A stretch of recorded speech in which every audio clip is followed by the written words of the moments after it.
সম্মানিত সুধী আসসালামু আলাইকুম। এই যে দেখুন, এটা হচ্ছে আমার সিসিঙ্গার জমি। আজকে এখান থেকে সিসিঙ্গা হারভেস্ট করা হবে।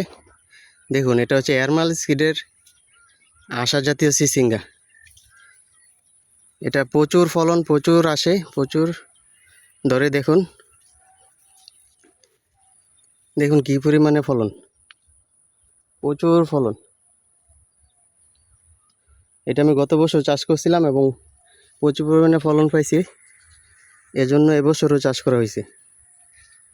দেখুন দর্শক, এপাশে হচ্ছে বরবটি। বরবটি এখান থেকে হারভেস্ট করা হয়ে গেছে, তাই ফলনগুলা দেখা যাচ্ছে না। এক লাইন সিসিঙ্গা এবং এক লাইন বরবটি। দেখুন দর্শক, কী পরিমাণে সিসিঙ্গা ধরছে আপনারা দেখুন, প্রচুর ফলন। না দেখলে বিশ্বাস করবেন না, ভিডিওতে তো সম্পূর্ণ আসে না, প্রচুর ফলন।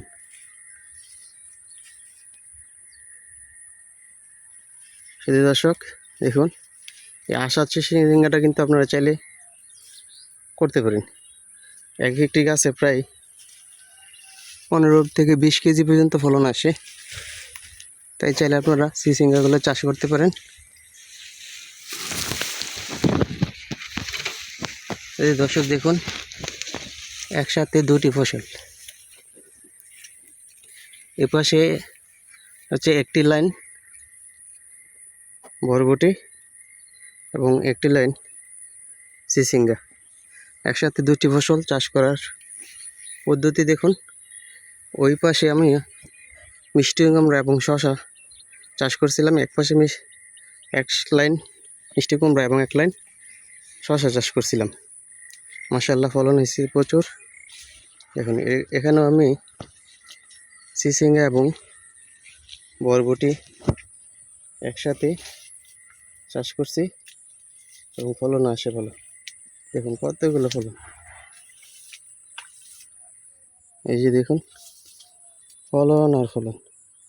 আমার হাতে ময়লা, এখন মালচিং বিষে আসছি, তাই এখন ভিডিও করতেছি আপনাদের মাঝে। দেখুন দর্শক,